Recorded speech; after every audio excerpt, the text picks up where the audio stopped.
조상 대대로 물려받은 바이올린을 경매를 통해서 비싸게 팔 수도 있고, 아니면 그것을 팔지 않고 바이올린을 제일 잘하는 사람에게 선물을 줄 수도 있습니다. 경매를 통해서 팔게 되면 8억을 받을 수가 있어요.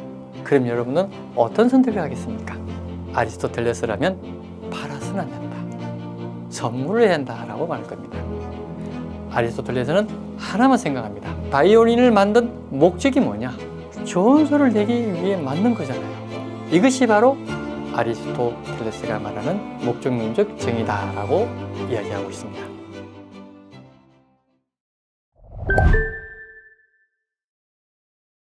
자, 이번에는 해겔의 변증법에 대해서 좀 알아보겠는데요.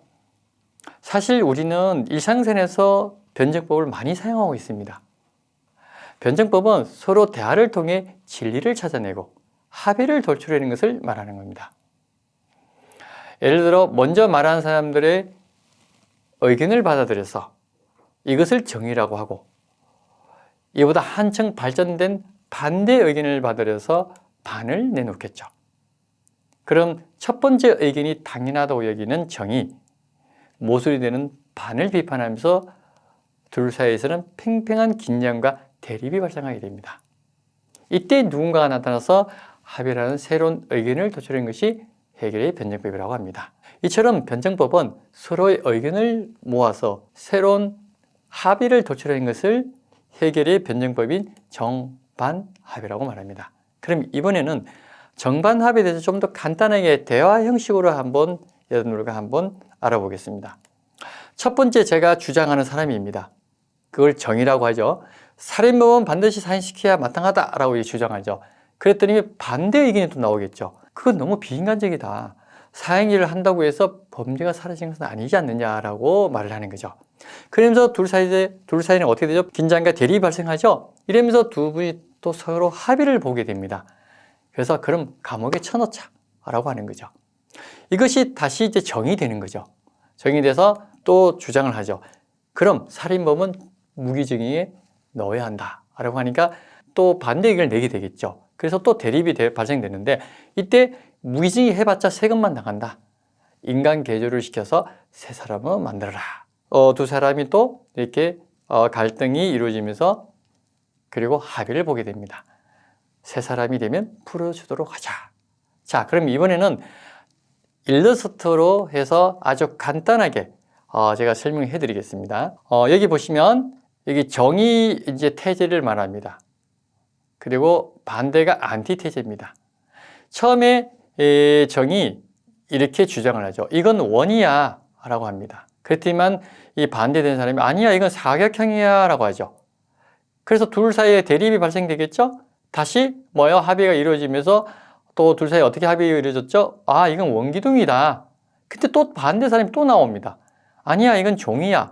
이렇게 계속 지속적으로 대립과 합의와 대립과 합의 이루어지면서 결국은 절대지까지 가게 되는 것을 말하는 겁니다. 이처럼 변증법은 끊임없는 사유와 논쟁을 통해 좀 더 나은 답을 찾아가지만 결코 정답은 없습니다. 옳고 그름의 문제가 아닌 서로 의견이 다 다르다는 거죠.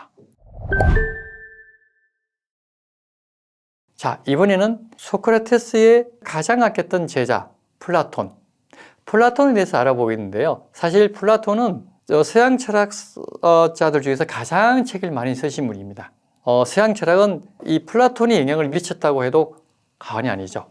그래서 서양 철학의 아버지라고도 불립니다. 그럼 이 플라톤의 여러 대표적인 사상이 있는데 오늘은 하나만 제가 말씀드리겠습니다.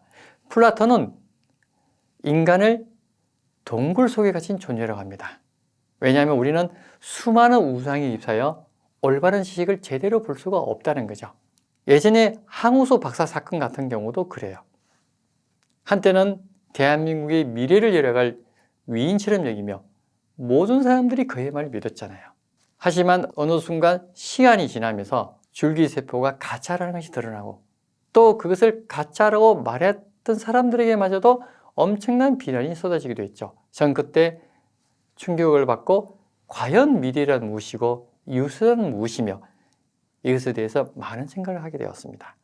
그럼 제가 플라톤의 동굴에 대한 그 비유를 PPT로 간략하게 제가 설명해 드리겠습니다.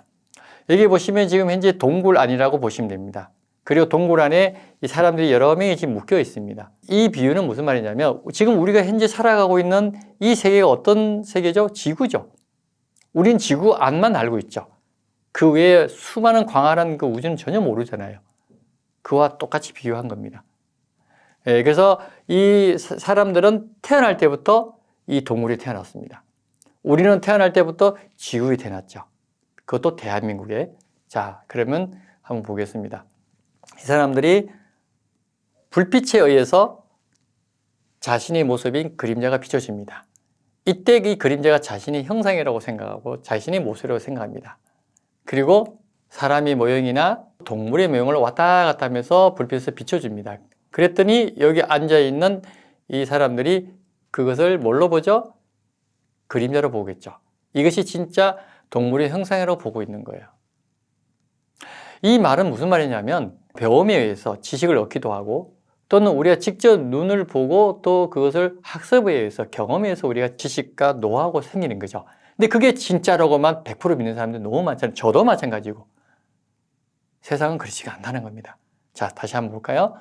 여기서 어느 한 사람이 여기서 탈출을 합니다. 이게 진짜 세상인가? 이게 나의 진짜 모습인가? 의심을 하면서 한 사람이 탈출을 하게 되는 거죠. 탈출하다 보니까 처음 본 태양의 빛에 의해서 눈이 부셔서 눈을 못 뜨는 거예요. 이걸 비유하자면 뭐냐면 여러분들이 내가 알고 있는 이 지식이 이게 진짜로 믿고 있었는데 새로운 지식이 내 머리에 들어오면 그걸 어떻게 해요? 여러분? 밀어내죠.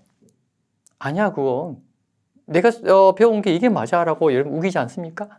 이것을 지금 이렇게 비유한 겁니다. 그래서 이 사람이 처음에 눈을 못 뜨다가 지속적으로 계속 태양빛이 쭉 이렇게 비춰지니까 시간이 지나니까 어떻게 돼요? 태양빛을 보게 되죠. 이것도 마찬가지예요. 우리가 처음에 지식을 새로운 지식이 들어오면 그 밀어내다가 나중에는 본인이 깨닫게 되죠. 그래서 받아들이죠. 똑같은 겁니다.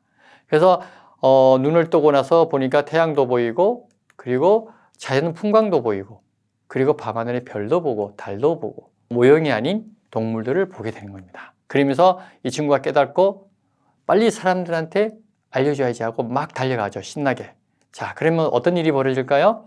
저거 다 그림자야. 진짜는 저렇게 생기지 않았어. 밖에 나가면 내가 다 보여줄게 라고 할 때 우리는 어떤 반응을 할까요? 이렇게 말할 겁니다. 깔깔깔 웃으면서 말도 안 돼. 야, 이 미친놈아. 저게 안 보이냐? 저렇게 생생한 게 어떻게 그림일 수가 있니? 라고 말을 하죠. 우리는 이런 편견 속에서 살아가고 있습니다. 동굴 밖은 위험해. 라고 이렇게. 근데 여러분, 이 동굴이 실제로 아테네에서 존재한답니다. 실제로 이 동굴이 존재하는데 이게 어디냐면 아테네에서 북동쪽으로 30km 가다 보면 이 동굴이 나오는데 그때 플라톤이 죄수 50명을 잡아놓고 이 죄수들이 어떤 반응을 할까 실험을 했었다고 합니다. 그래서 네가 생각하는 이 세상은 가짜 세상이고 여기가 진짜 세계야 라고 했더니 이 죄수들이 분노하고 화를 내면서 무슨 소리야? 지금 사는 세상이 진짜 세상이지 라고 했답니다. 여러분, 플라톤이 정말 그랬을까요? 여러분은 제가 지금 플라톤의 동굴의 비유에 대해서 얘기를 하니까 제 말에 대해서 전혀 의심을 하지 않는 것 같아요. 그냥 맹목적으로 믿는다는 거죠. 플라톤이 정말 이런 실험을 했을 리가 없죠. 내 말을 진짜라고 믿는 사람은 여전히 권위나 사회적 통념에 복종하고 아무런 의심을 하지 않는다는 거예요. 이런 걸 보면 플라톤의 동굴의 비유에 대한 이야기는 오래전의 이야기가 아닌 오늘날 21세기 살아가는 우리들의 참모습이 아닌가 하는 생각을 해봅니다. 여기 보시면 간략하게 설명해 드리는데요. 지금 나의 모습이 이 모습입니다. 근데 앞에 뭐가 쌓여있죠? 겹겹이 쌓여있습니다. 종족의 편견, 이돌라가 편견에 속하니까요. 동굴의 편견, 시장의 편견, 그리고 극장의 편견. 이 편견들이 여러 겹겹이 쌓여 있다 보니까 멀리 있는 올바른 인식을 볼 수가 없다는 거예요. 여기 오른쪽을 보시면 종족의 그 편견이라는 것은 자연 현상에서 나타나는 착시 현상을 말합니다. 우리가 지금은 과학의 문명이 발달돼서 오로라나 또는 일식이나 그 다 어떤 작용에 의해서 나타나는 걸 다 알고 있잖아요. 하지만 옛날에는 밝은 대낮에 일식이 와서 태양을 가렸을 때 깜깜하잖아요. 그때 우리는 어떤 생각을 했을까요? 아, 신이 노하셨구나. 그래서 제물을 바쳤죠. 사람을 죽여서 바치기도 하고 동물을 제물로 바치기도 했습니다. 이런 걸 종족의 편견이라고 합니다. 두 번째는 뭐냐면 여기 보시면 동물의 편견인데 우리가 가정 환경에 의해서 생기는 게 있고 또는 예를 들어서 내가 어릴 때에 강아지가 너무 이뻐서 아유 이뻐라 하고 쓰다듬는데 그 강아지가 갑자기 확 물었어요. 그러면 그 아이는 나중에 어른이 돼서 똑같은 생각을 하게 할 겁니다. 개는 무서운 동물이야. 머릿속에 이미 트라우마가 있기 때문에 그 개를 좋아하지도 않을 뿐더러 개를 멀리하게 되겠죠. 그게 편견이라는 거죠. 개도 보면 순한 개가 있고 사나운 개가 있듯이 그리고 또 독서를 통해서 우리가 또 편견을 가질 수밖에 없어요. 책은 누가 쓰죠? 당연히 사람이 쓰잖아요. 인간이 쓰기 때문에 100% 맞다고 할 수도 없고 옳다고 할 수도 없는 겁니다. 그렇죠? 네, 그래서 그걸로 인해서 자기의 어떤 고정관념 틀이 딱 이렇게 만들어지죠. 네. 이번에는 세 번째는 뭐냐면 지상의 편견이라고 합니다. 이건 뭐냐면 우리가 각종 인터넷 정보 또는 뭐 각종 가짜 뉴스 유튜브 결국은 사람들이 생산해내는 거잖아요. 그런 것들을 통해서 우리가 들으면 그게 진짜인 줄 알고 그렇게 믿고 있잖아요. 또는 소문에 의해서 예를 들어서 양훈이 쟤 좀 이상한 사람이야 하면 저는 이상한 사람이 되어 있는 거예요. 왜? 그 사람이 소문을 내면 나를 한 번도 보지 않은 사람이 그 사람의 말을 믿고 저를 이상한 사람으로 생각하게 되어 있어요. 굉장히 무서운 겁니다. 마지막은 극장의 편견. 우리가 흔히 왜 TV를 보다 보면 유명한 박사가 나와서 이야기를 하면 그게 다 믿잖아요. 박사니까. 그리고 유명한 정치인 또는 훌륭한 종교인들 이 이야기는 다 믿잖아요. 그래서 저는 여러분들에게 드리고 싶은 말씀은 앞으로 우리는 맹목적으로 전달되는 지식을 그대로 받아들여서는 안 됩니다. 설령 과학자로 할지라도 그것을 비판적으로 바라볼 필요가 있다는 거죠. 그렇다면 이런 우상의 편견에서 벗어나려면 우리는 앞으로 어떻게 해야 되나요? 이성의 눈으로 세상을 꿰뚫어 봐야 됩니다. 이성이 잠들면 어떻게 되죠? 괴물이 되는 겁니다. 이성이 잠들지 않도록 끊임없는 사유 그리고 끊임없이 일깨워야 되겠죠. 자, 이번에는 아리스토텔레스에 대해서 알아보겠습니다. 아리스토텔레스는 플라톤의 제자죠. 인간은 어떻게 하면 행복해질 수 있을까? 아리스토텔레스는 이성적으로 살아야만 행복해질 수 있다고 말합니다. 인생을 살다 보면 이성을 발휘할 때도 있지만 감정적인 욕구와 욕망에 굴복할 때도 있습니다. 정말 행복하려면 항상 이성에 따라 내 삶을 컨트롤할 수 있어야 한다는 거죠. 이성의 힘으로 모든 것을 판단하고 행동으로 옮겨질 때 이것을 한순간에 그치지 않고 지속적으로 실천할 수 있을 때 비로소 행복하다고 말합니다. 아리스토텔레스는 이를 알았기에 소크라테스, 플라톤의 계보를 잇는 주지주의적인 참된 삶을 중요하게 생각했던 거죠. 단 이러한 행복이 하루아침에 이루어지는 것이 아닙니다. 한 마리 제비가 날아왔다고 해서 봄이 오는 것이 아니듯이 오늘 하루 실천했다고 해서 행복해지기는 어렵다는 거죠. 그렇다면 행복해지기 위해서 또 무엇이 필요할까요? 이때 필요한 것이 덕이라고 합니다. 덕은 두 가지로 나눠지는데요. 하나는 지적인 덕, 또 하나는 품성적인 덕을 말합니다. 우리는 윤리 시간에 어떻게 행동해야 옳은지를 배웠습니다. 그것이 이해를 요하는 철학적인 지식이든 실천을 요하는 실천적인 지혜이든 머릿속에서 마땅히 따라야 한다고 생각하는 지식과 지혜를 가지고 있습니다. 문제는 이를 실천할 수 있느냐라는 거죠. 지적인 덕은 교육으로 해결이 돼요. 이해하면 얻을 수 있으니까.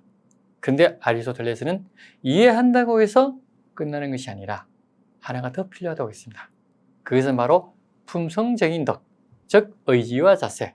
다시 말해서 오늘도 내일도 올바른 행동을 할 수 있는 실천이 필요하다는 겁니다. 덕이라는 것은 선천적으로 내재되어 있는 것이 아니라 실천에 의해 만들어진다는 겁니다.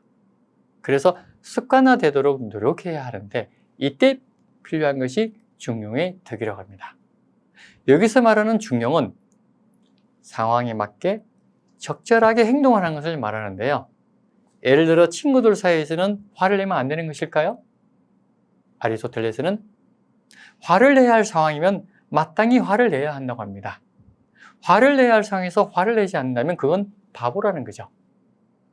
다만 여기서 중요한 것은 화를 낼 마땅한 대상에게 적당한 방법으로 적절한 시기에 화를 내야 한다는 거죠. 이것이 바로 아리스토텔레스가 말하는 중용입니다. 그래서 이를 지키려면 무엇이 옳은지를 아는 것뿐만 아니라 이를 실천할 수 있는 의지가 필요하다는 겁니다. 아리스토텔레스의 말에 따르면 주지주의뿐만 아니라 주의주의, 즉 의지까지 들어가야 한다고 말하고 있습니다. 그럼 이번에는 아리스토텔레스가 말한 사물에 대한 존재 이유에 대해서 알아보겠습니다. 아리스토텔레스는 사물에는 4가지 존재 이유가 있다고 합니다. 첫 번째는 진료인이고, 두 번째는 형상인이며, 세 번째는 작용인입니다. 그리고 마지막 4번째는 목적인인데요. 예를 들어 책상이 있다고 합시다. 책상은 어떻게 해서 존재하는가? 책상이 존재하려면 책상을 만드는 데 필요한 재료, 즉 진료가 있어야 되겠죠. 재료가 없으면 책상을 못 만들잖아요. 그럼 형상인은 무엇인가? 왜 그런 행태를 하고 있는 걸까? 누군가가 디자인하지 않았을까? 목수가 설계한 디자인. 이것을 형상이라고 말합니다. 그럼 작용인은 무엇인가? 목수가 설계한 디자인과 재료를 결합해서 만든 것을 말하는 거죠. 마지막으로 목적인. 책상은 왜 존재하는가? 책상이 존재하는 이유는 책을 펼쳐놓고 공부를 하기 위해서가 아닌가요? 이것을 목적인이라고 말합니다. 이렇게 사물이 왜 존재하는가에 대해서 다양한 의견이 나올 수가 있습니다. 그렇다면 여기에서 아리스토텔레스의 4가지 원론을 우리 삶에 적용해보면 어떨까요? 컵이 존재하는 이유는 물을 마시기 위해서고, 의자가 존재하는 이유는 사람들이 앉기 위해서입니다. 그리고 주방에 있는 칼은 요리를 만들기 위해서 존재하는 겁니다. 만약 주방에 있는 칼이 제 기능을 못하면 그 칼은 목적론에서 벗어나기 때문에 쓸모없는 고물에 불과하게 되겠죠. 아리스토텔레스는 목적에 따른 삶이 정의다라는 목적론적 윤리설로 유명한데요. 예를 들어 어떤 사람이 조상 대대로 물려받은 바이올린을 경매를 통해서 비싸게 팔 수도 있고, 아니면 그것을 팔지 않고 바이올린을 제일 잘하는 사람에게 선물을 줄 수도 있습니다. 근데 그 바이올린을 경매를 통해서 팔게 되면 8억을 받을 수가 있어요. 그럼 여러분은 어떤 선택을 하겠습니까? 경매를 통해서 팔겠습니까? 아니면 세계 최고의 인재에게 선물을 하겠습니까?